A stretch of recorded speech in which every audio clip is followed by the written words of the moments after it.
Hello there, my name's Annette with Sunbeam Fabric Art. Welcome to my channel. I got myself into a little charm pack trouble. I spent $20 on raffle tickets and I won about $500 worth of fabric, including about 20 new charm packs for my stash. I had a really good idea for a quilt I wanted to make with some of these pretty packaged charm packs.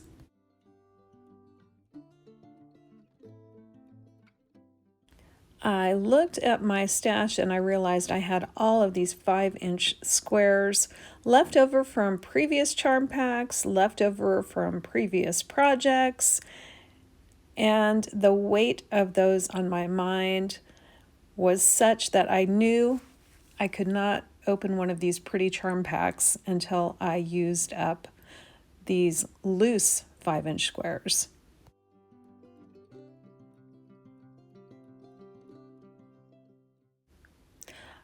I sew in a reworked closet space, so these charm packs falling out of their assigned bin was just over the top, too much for me personally. I just don't have enough space to store any more than the one basket. I took all of the loose 5-inch squares and sorted them a little bit by neutrals with white backgrounds and those bright yellows and oranges.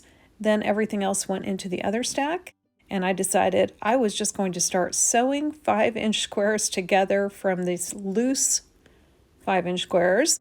When I was sorting these, I tried to count the blues first, and then I was going to count the greens and maybe come up with some kind of pattern. Well, that was just too much. I was just overwhelmed with this whole 5-inch square situation that I got myself into. So here you see I am just sewing 2 5-inch squares together, and we're going to skip ahead to the end of the stack.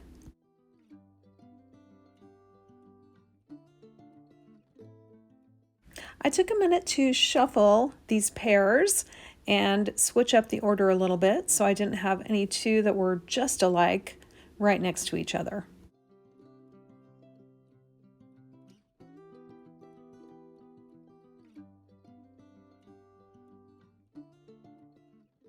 Then I started sewing a pair to another pair.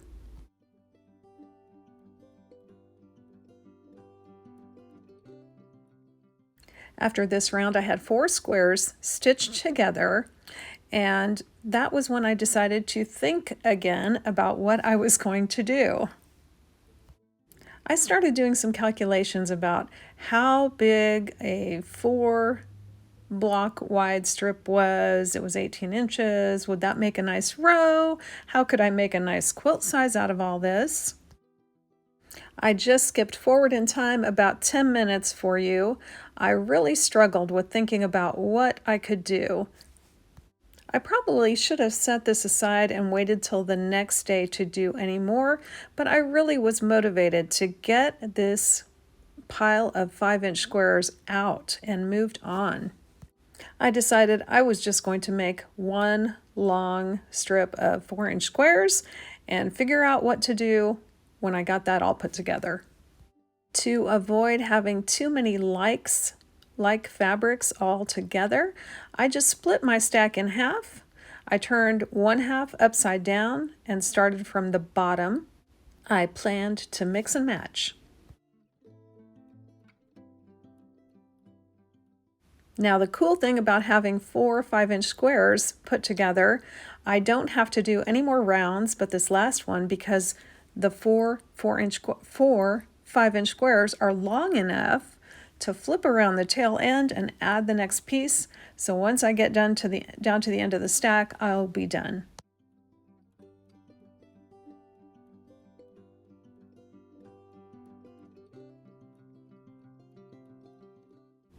After attaching all of the strips of 4 5-inch squares, I used my blade saver again to separate that, and I've got a big pile on my floor here of the long strip that I just created.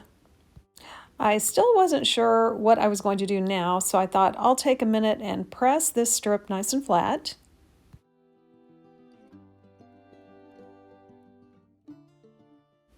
While I was pressing, I thought about what if I add a long strip of maybe 2.5 inch wide fabric to the side of this strip and then start putting those together in quilt rows. I wanted to see how much fabric length I had in this strip, so I was using my 24-inch ruler here to wrap, and I was counting the layers as I flipped the ruler over. I was just counting 1, 2, 3, and on, because then all I had to do is take that number times 24 inches and I would find out how long this strip was. At the end of this, I had turned my ruler 66 times. So I took my Post-it note and took 66 times 24 to get the total inch length of this strip of fabric that I just made.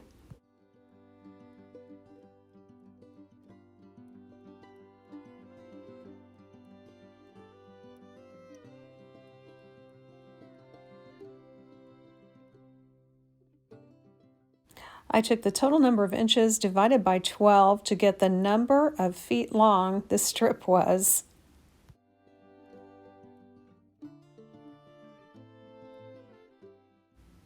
If I wanted to tie a quilted ribbon around my house, this could work.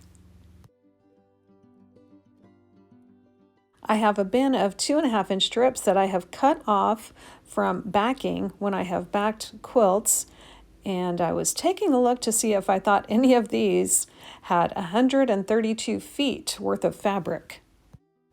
I started with the largest stack that I had, which was a white background with a black print on it, and I kept a couple of others in that same color scheme nearby just in case. I wanted to put all these strips together the way I like to attach them. It's the same way I do my binding for quilts. I will put the two ends of the fabric right sides together, making an L shape. Then I will stitch a 45-degree angle seam to join them together.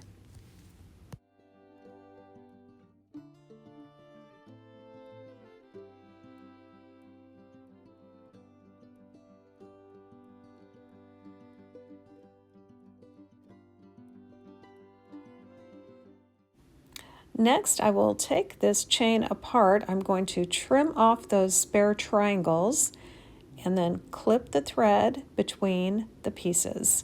When I'm finished, I'm going to have a nice long piece of this 2.5 inch wide fabric. All these little triangle cutoffs I place in a Ziploc bag that hangs on my pegboard, and I like to make wonky flying geese out of those. So at some point that bag is going to be full, and I want to make an entire quilt just with wonky flying geese that go every which way.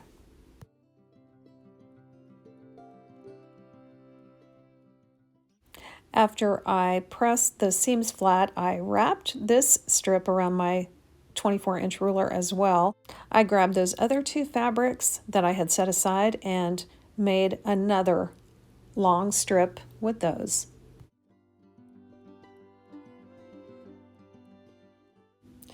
Well, with all the parts put together, I've got 132 feet of beautiful fabric, and I've got 2.5 inch strips to attach. I need to sit down at the sewing machine and just stitch together, find something good to watch on TV or a good audiobook. And this is going to be simple sewing, just sewing these two strips right sides together.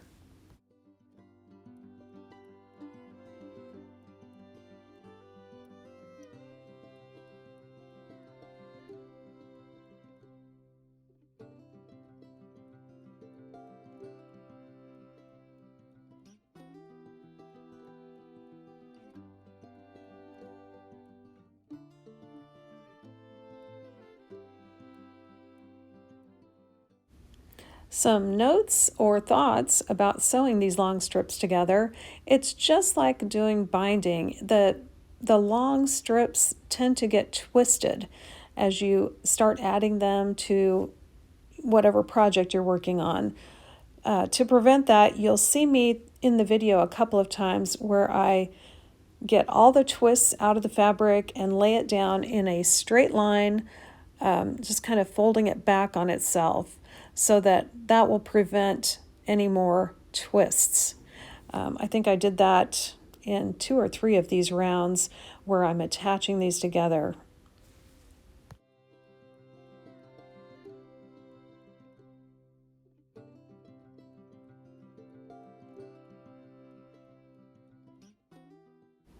I got to the end of the first 2.5-inch strip I had been using, and obviously it wasn't going to be long enough. I already knew that, so I had this next strip that I had done ready to go, so I'm just going to attach it as if I had done it originally.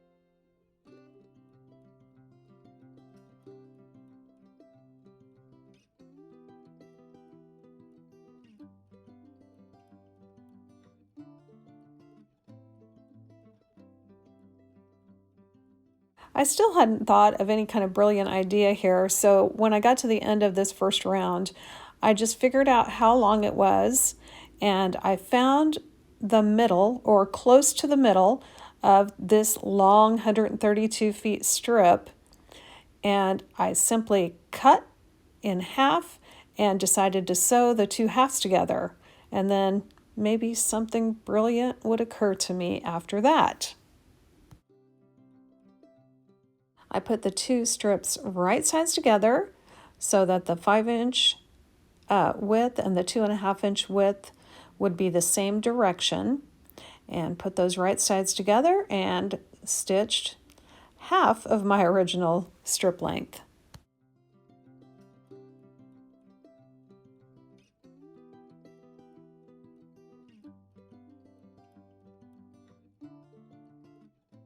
I continue to have the issue with these long strips wanting to twist, so every once in a while I would go straighten out the fabric so it would not twist.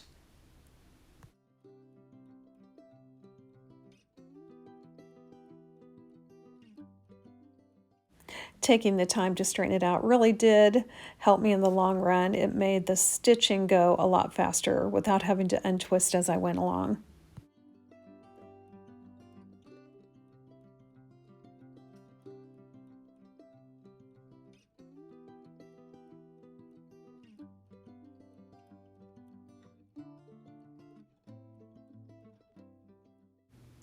Well, here's what I've got after stitching 4 strips together. So I've got a 5-inch strip, a 2.5-inch strip, a 5-inch strip, a 2.5-inch strip.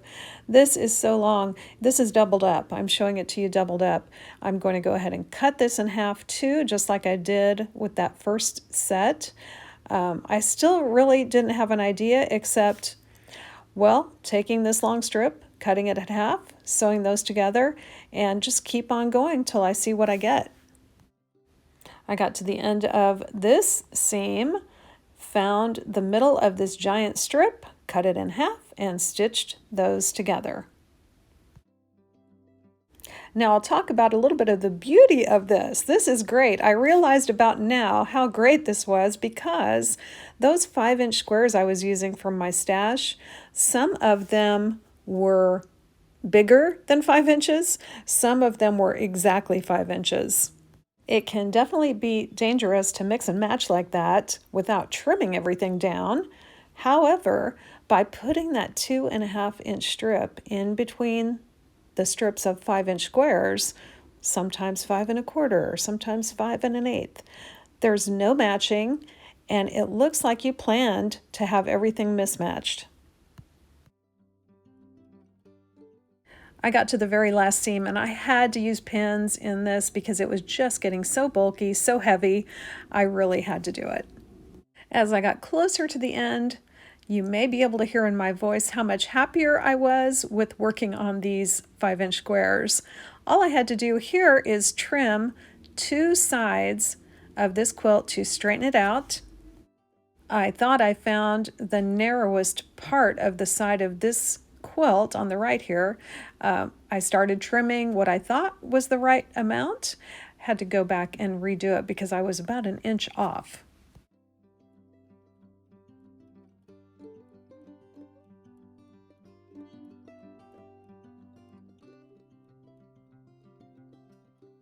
Right here is where I discovered I was off about an inch.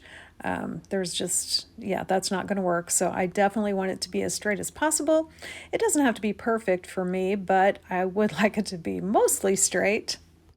I did save all the trimmings off of this quilt. Every time I made a cut, I saved the scrap from that, if it was wider than 1 inch. I used those horizontal seams on the quilt as a guide for my ruler.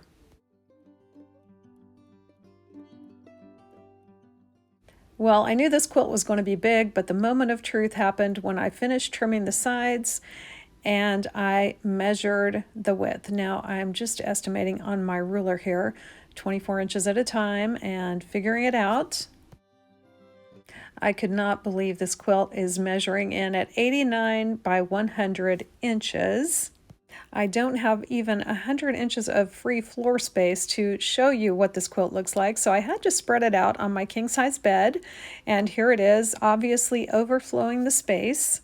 I've got to say, though, I am so happy. Number one, I got rid of all those loose 5-inch squares. All of them are gone, every single one.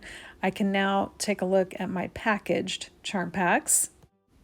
Number two, I almost cleared out my entire stash of 2.5-inch strips that I have cut from backing fabric. And number three, the most important of all, I have turned out a beautiful quilt. It may be huge and it may be scrappy, but it is just gorgeous. I love it. I hope you leave a comment and let me know if this quilt inspired you to clear out some of your stash. It's such a great stash buster, but maybe not quite as big as I made it. If you like my channel, I hope you subscribe and click that bell icon to get notified when I post new videos. I thank you for joining me today, and I do hope to see you back again real soon.